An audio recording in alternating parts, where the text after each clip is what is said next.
আসসালামু আলাইকুম সবাইকে। Welcome back to our new tutorial.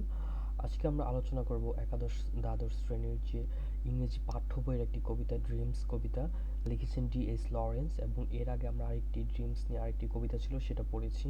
So সেটারই ধারাবাহিকতার অংশ হিসেবে আমরা আজকের এই কবিতা একটু দেখব, এবং এই কবিতার মধ্যে আমরা কবিতাটার থিম, ভোকাবুলারি এবং যে ফিগার অফ স্পিচগুলো আছে সবগুলো আমরা A to Z ক্লিয়ারলি দেখব, যাতে এই কবিতা নিয়ে কারো কোনো কনফিউশন না থাকে।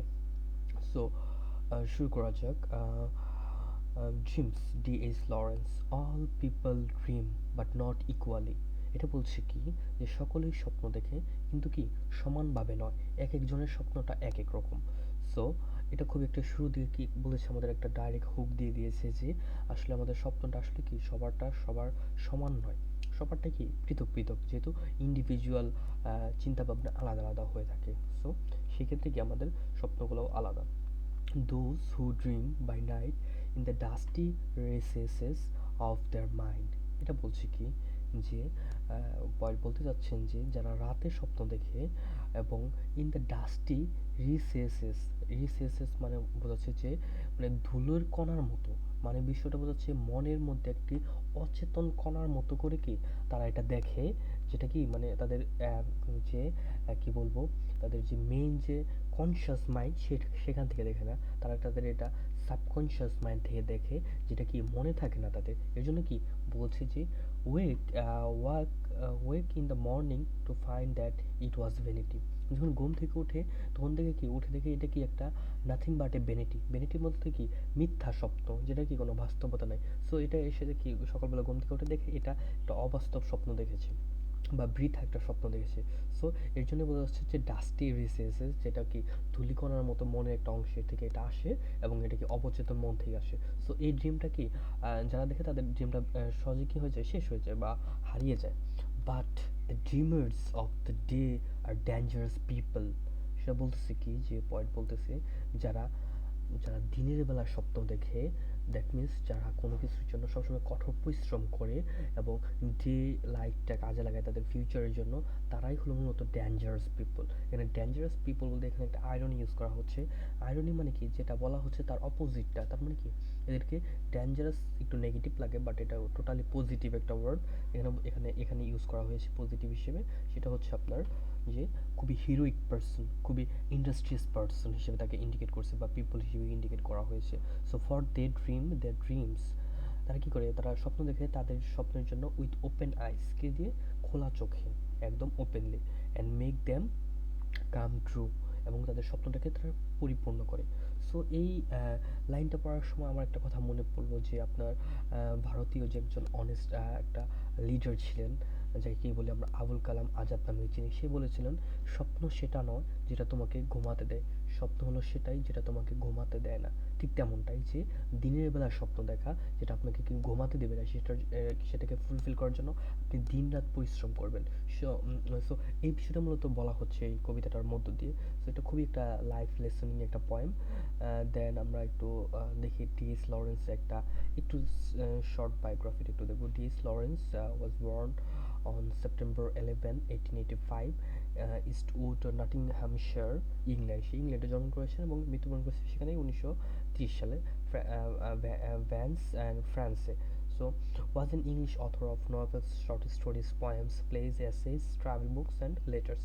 এইসব বিষয়গুলোর জন্য কি সে খুবই ফেমাস হয়েছেন। And his novels Sons and Lovers বা Sons and Lovers, The Rainbow and Women in Love made him one of the most influential English writer of the 20th century. So তার খুবই ফেমাস নভেল হলো কি sons and lovers. এটা খুবই গুরুত্বপূর্ণ একটা modern কি বলবো novel.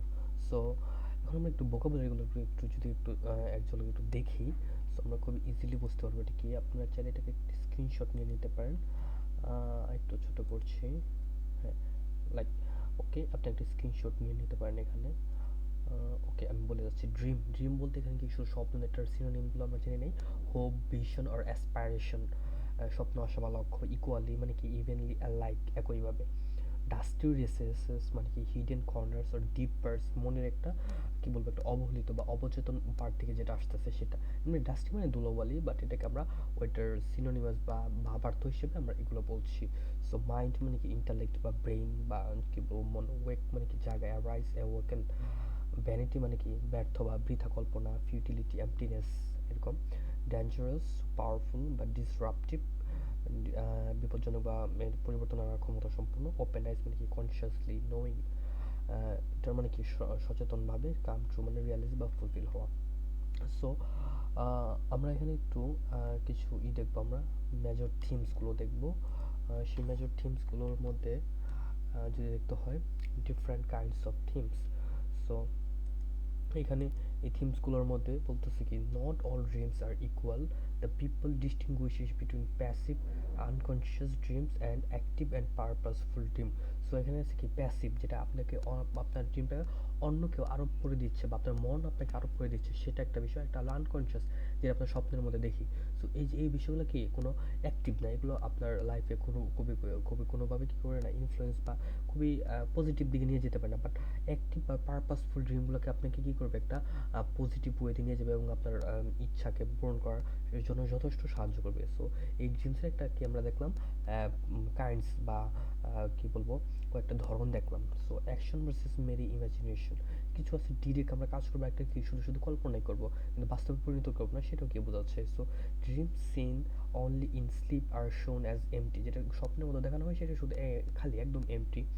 while dreams pursued with awareness and effort gain meaning through action, কিন্তু যখন যে ড্রিমটা আপনার সচেতন হয়ে দেখবেন বা এফোর্ট দেবেন যে ড্রিমটা, সেটা মূলত অ্যাকশনে পরিণত হবে, সেটা আর মেরি ইমাজিনেশনে থাকবে না। দেন হল কি পাওয়ার অফ কনসিয়াস ড্রিমিং, একটা পাওয়ার বলতেছে কনসিয়াস ড্রিমের পাওয়ারটা কি সেটা আমাদেরকে সাজেস্ট করতেছে একটা থিমে।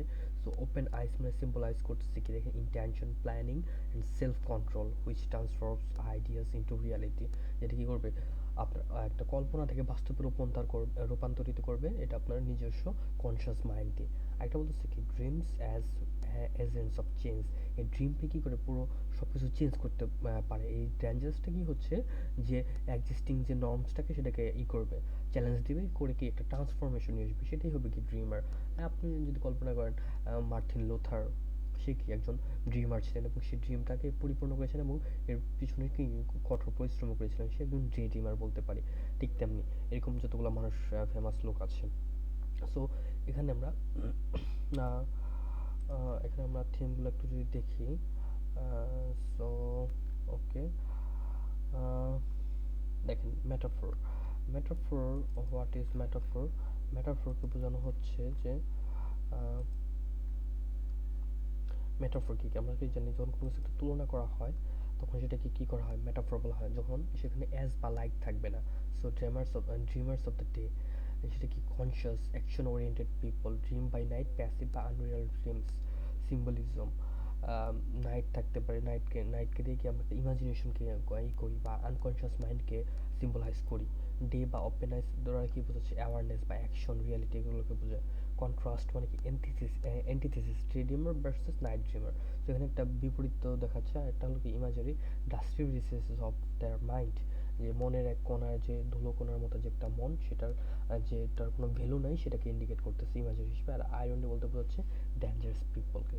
So that's all about our today's কি বলবো পোয়েমস যে অ্যানালাইসিস সেটা। সো আশা করি আপনারা এটা সম্পূর্ণ বুঝতে পেরেছেন, এবং কোনো কোয়েশ্চেন্স থাকলে সেটা আমাদেরকে জানাতে পারেন, আমরা কমেন্টে অ্যান্সার দেওয়ার ট্রাই করব। So thank you so much for watching this poem. Thank you everyone.